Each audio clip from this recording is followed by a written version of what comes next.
하나님의 크신 사랑과 은혜가 여러분 모두에게 함께 하시기를 바라겠습니다. 여러분, 복음이 뭘까요? 복음은 기쁜 소식입니다. 좋은 통보라고도 이렇게 이야기할 수 있지요. 그러나 복음의 참된 의미는 하나님의 자기 표현이다.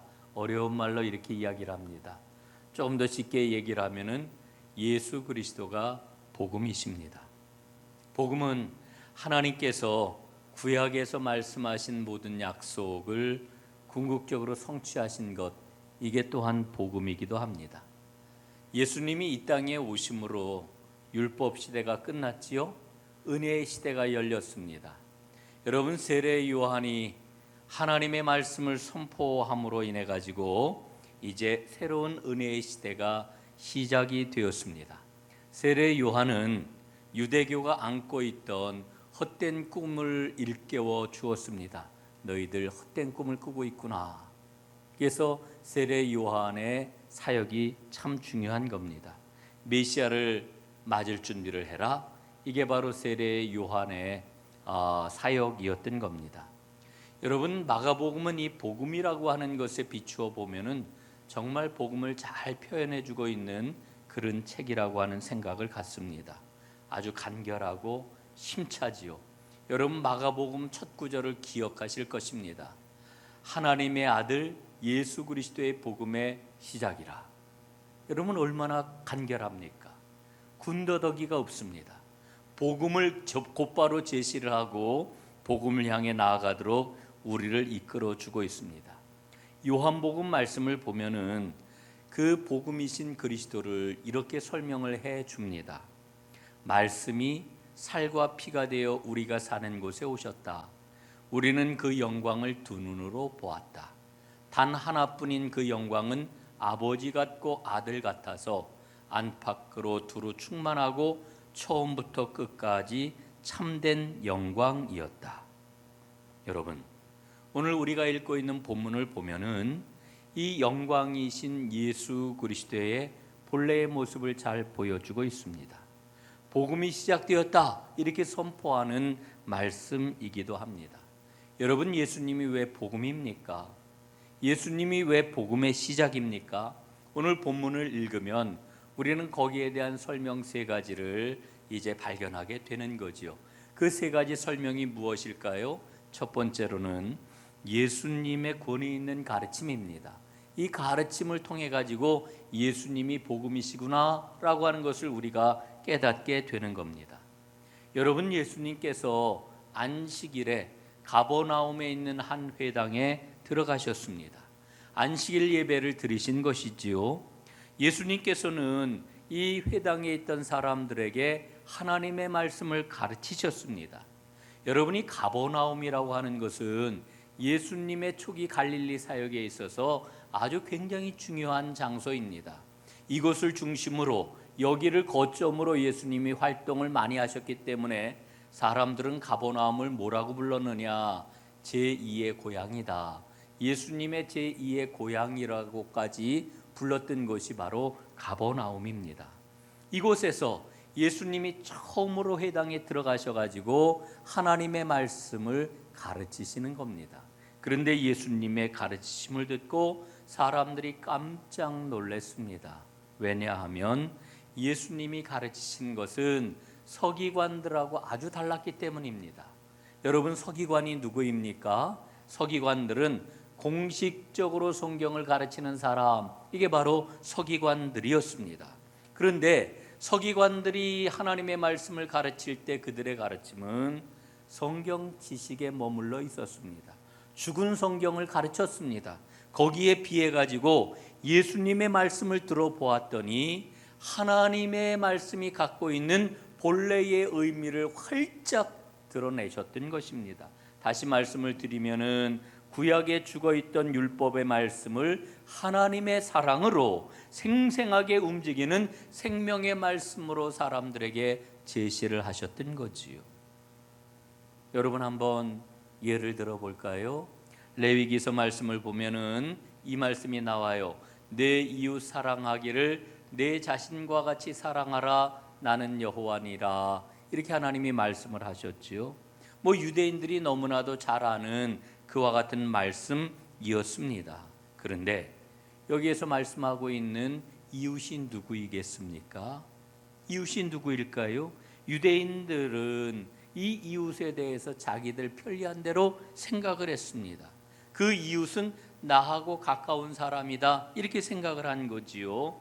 나하고 격이 맞는 사람, 나하고 삶의 환경도 비슷하고 내가 도움을 주면은 언젠가 그 사람이 나에게 그것을 갚을 수 있는 사람, 이런 아주 흔한 그런 그 생각을 하고 이웃을 생각을 했단 말입니다.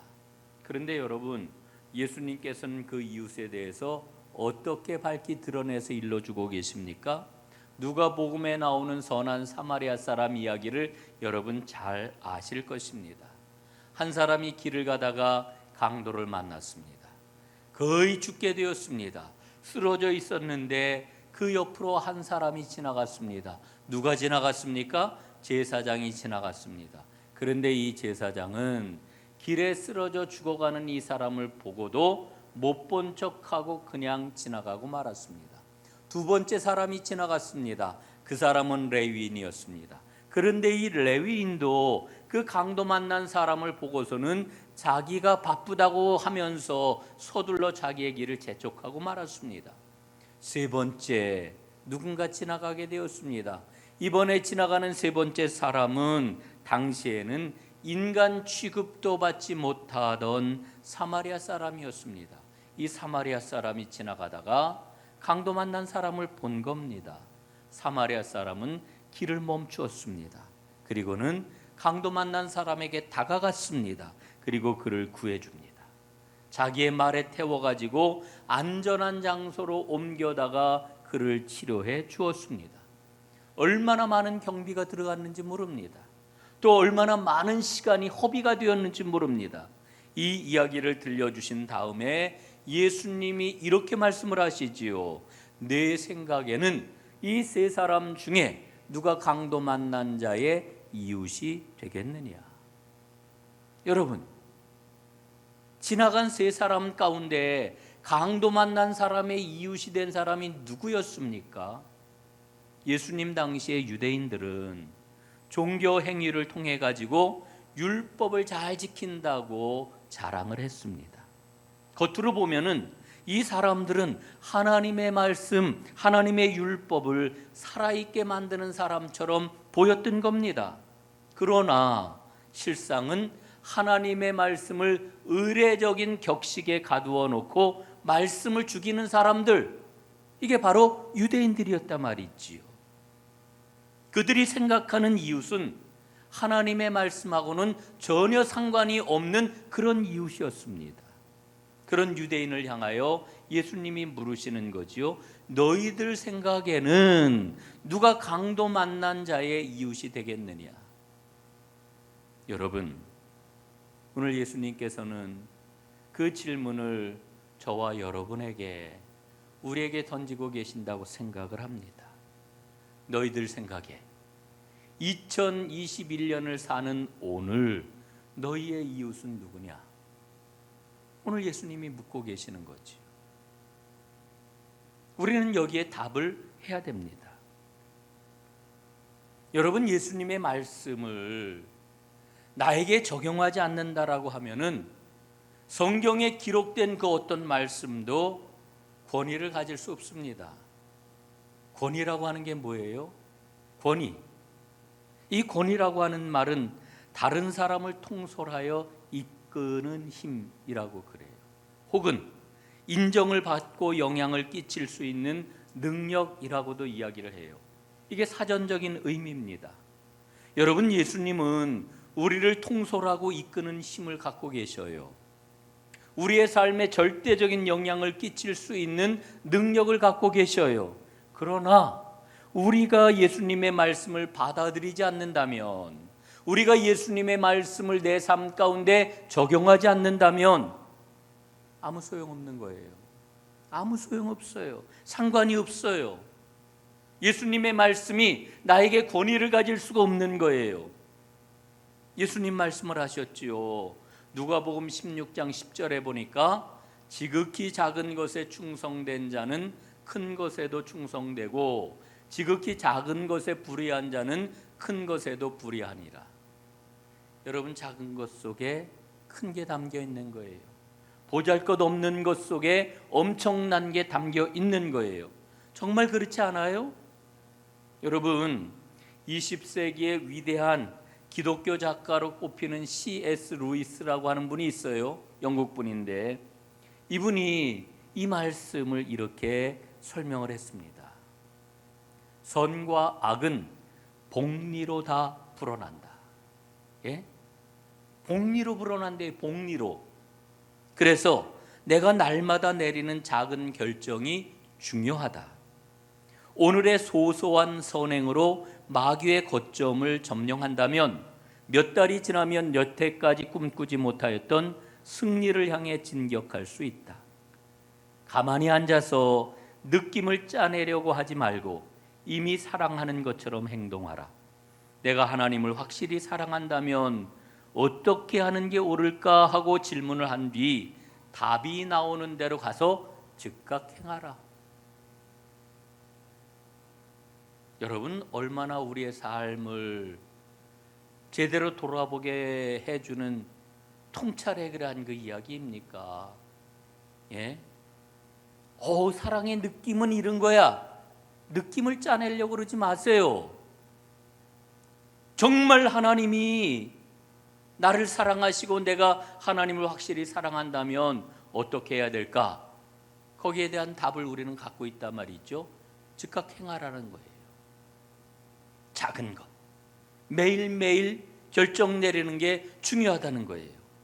말씀을 적용하라고 하는 그런 이야기 아니겠습니까? 말씀을 적용하는 것이 주님의 말씀의 권위를 부여하는 겁니다. 하나님의 말씀은 권위가 있지만 여러분, 내가 권위를 부여해야 됩니다. 이게 정말 중요해요.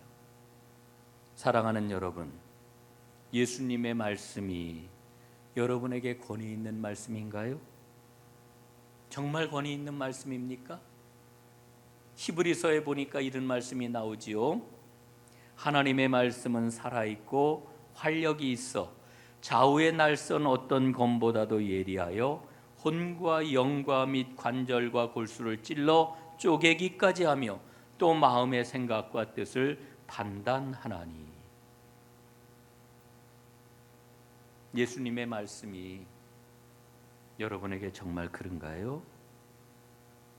여러분의 혼과 영혼을, 그리고 몸의 생각과 여러분의 삶을 검보다도 예리하게 드러내고 계신가요? 여러분,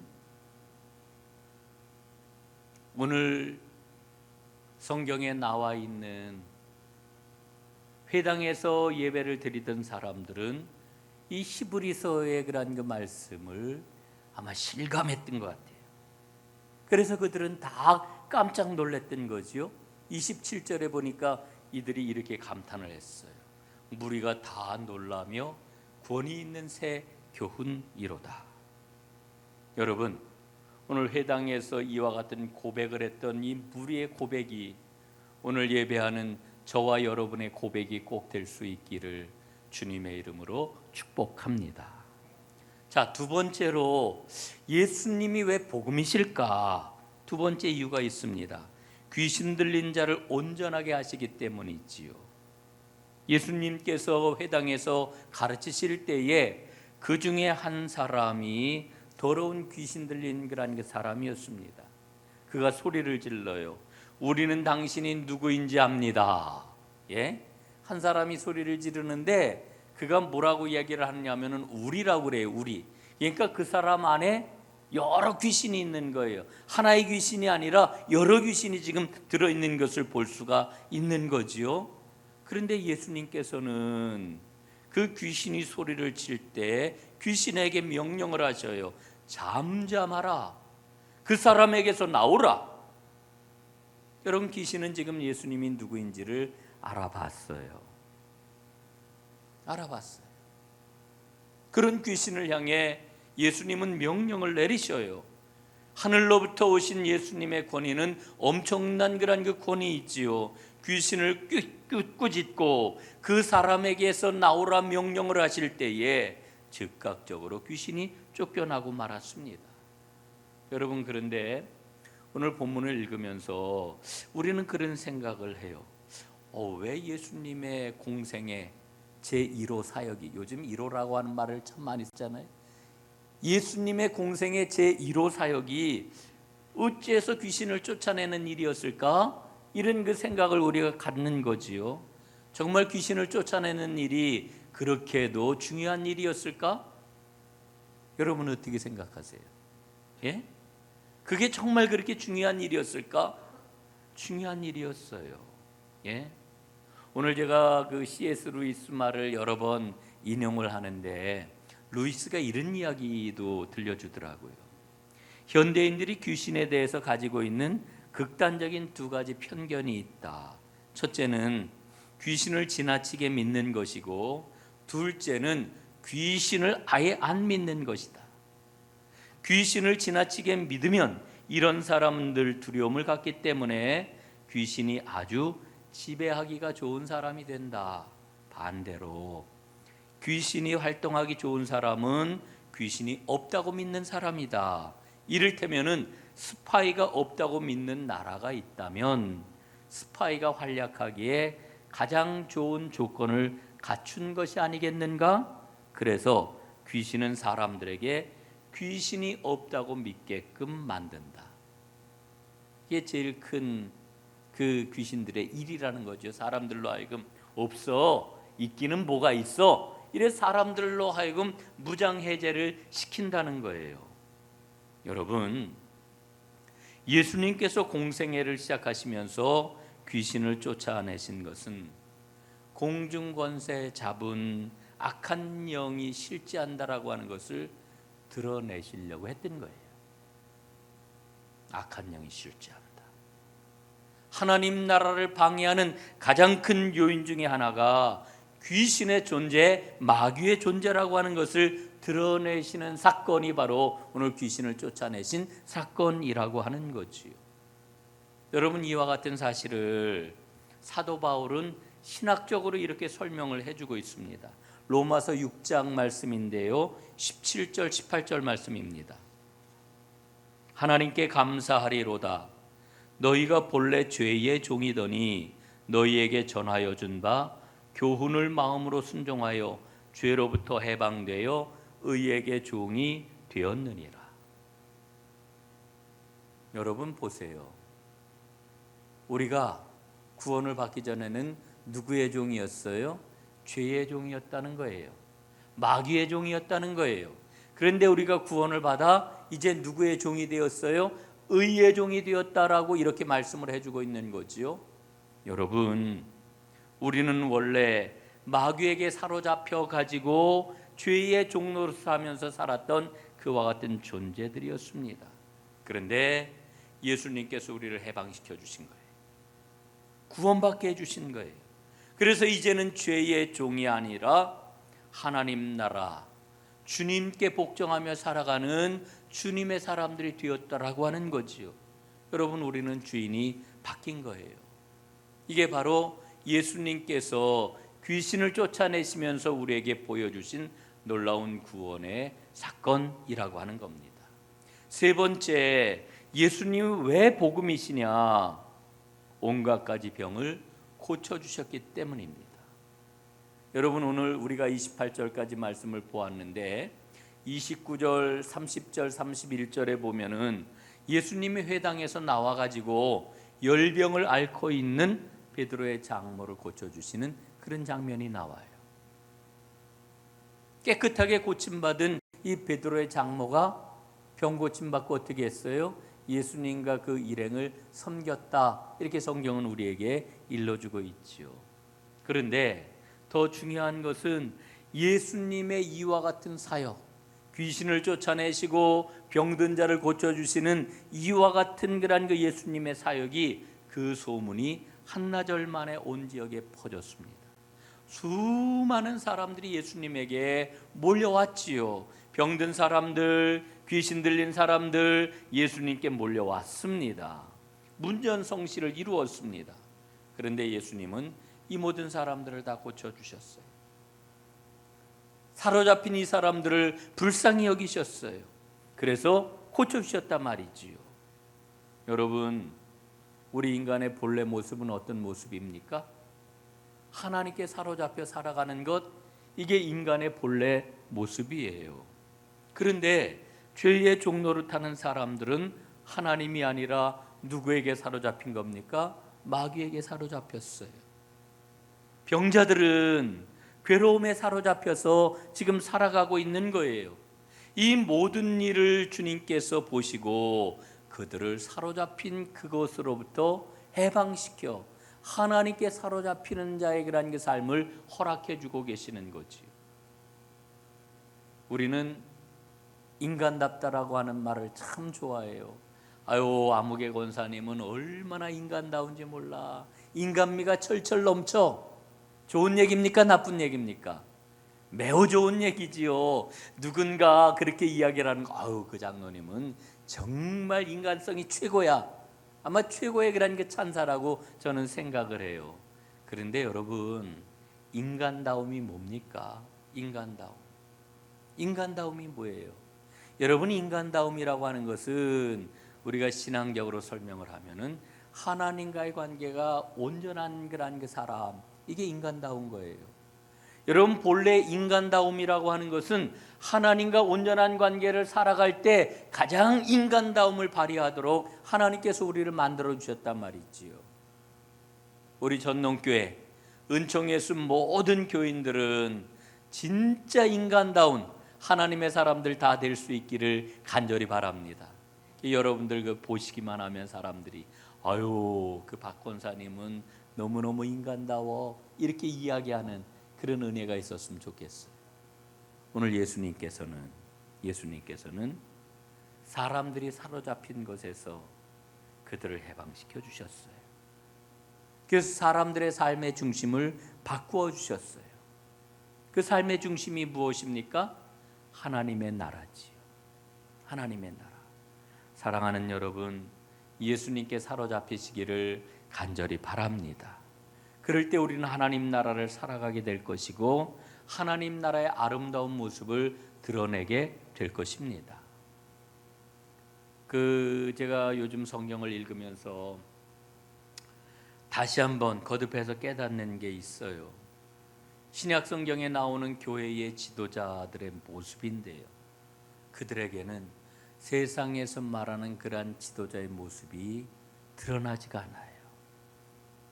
그들에게는 카리스마가 있었던 게 아니에요. 결단력이 뛰어났던 것도 아니에요. 무슨 위엄이 있었던 것도 아니에요. 그렇다고 그들이 많은 성취를 이뤄낸 것도 아니에요. 남들이 우러러보는 사람들도 아니에요. 아니면은 교육을 많이 받았느냐? 그런 것도 아니에요. 참 이상하지요?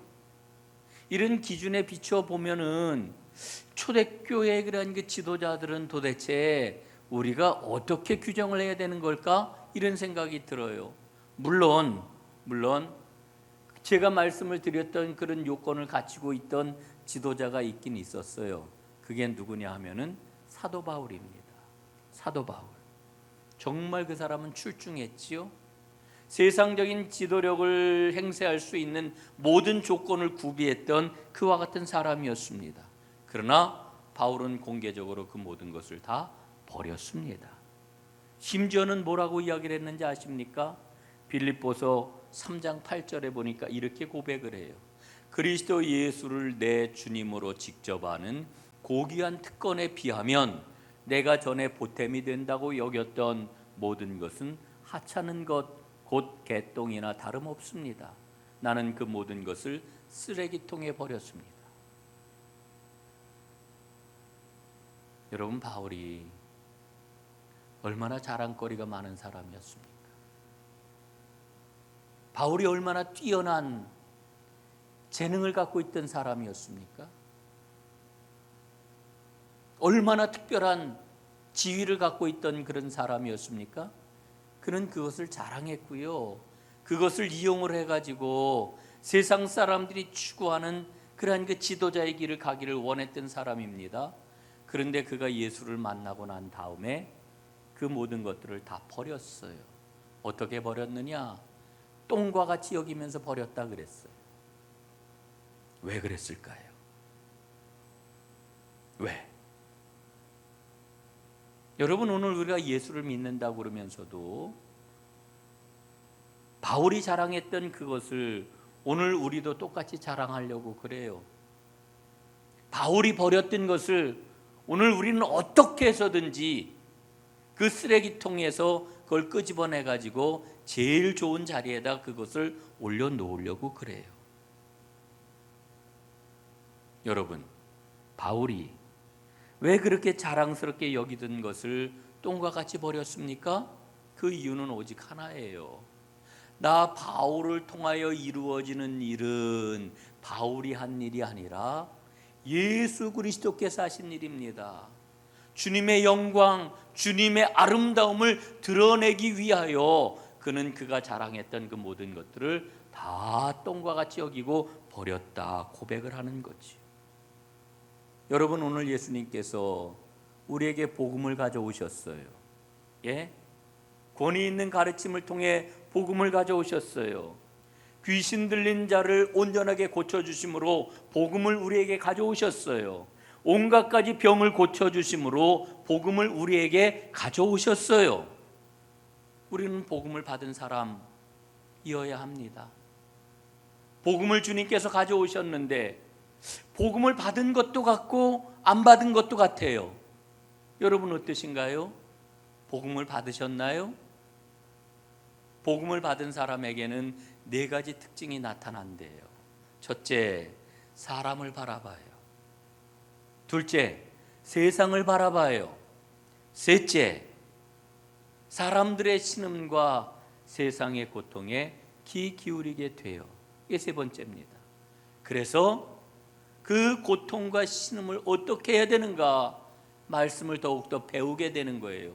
넷째, 그리고 이 고통받고 신음하는 사람들, 그 사람들과 복음을 가진 나, 복음을 가진 우리를 연결시켜요. 이게 복음을 가진 사람, 복음을 가진 공동체의 특징이래요. 여러분, 은총의 숲 우리 전농교회는 복음을 받았나요? 사람들을 바라봅니까? 세상을 바라봅니까? 사람들의 신음과 세상의 고통을 우리가 듣고 보고 있습니까? 그래서 마침내 복음을 가진, 말씀을 가진 우리가 세상과 어떻게 해서든 연결해야지, 저 고통 가운데로 우리가 나아가야지, 이런 마음이 우리에게 있습니까? 그렇다면 우리는 복음을 받은 사람이라고 하는 거지. 사랑하는 여러분, 예수님은 권위 있는 가르침을 우리에게 주셨습니다. 귀신 들린 자를 예수님은 온전하게 고쳐주셨습니다. 온갖 가지 병으로 고통당하는 사람들을 고치시고 해방시켜 주셨습니다. 우리는 이 복음을 가지고 있지요. 이 복음을 누리십시다. 그리고 하나님을 섬기면서 기쁨으로 하나님 나라를 살아가는 우리의 발걸음이 세상 사람들에게 희망이 되고 생명이 되어야 되지 않겠습니까? 이 걸음을 함께 걷는 저와 여러분 꼭 될 수 있기를 주님의 이름으로 축복합니다. 기도하겠습니다.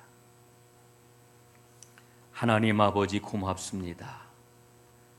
우리 예수님께서 가져오신 그 복음, 우리를 고쳐주시고 우리를 새롭게 하시고 우리를 자유롭게 하시고, 그래서 마침내 권위 있는 그 말씀이 우리 삶 가운데 현실이 되게 해주시는 하나님의 은혜와 능력을 마음껏 누리면서 오늘날 교회가 지탄을 받고 있는 이 시대에 우리 전농교회 은총의 숲, 당신의 아름다운 공동체가 세상을 살리며 세상에 희망을 안겨주는 귀한 공동체가 되도록 하나님, 저희들을 온전히 사용해 주옵소서. 복음으로 충만한 하나님의 사람, 복음으로 충만한 우리 전농교회 되게 하옵소서. 예수님 이름으로 간절히 기도드리옵나이다. 아멘.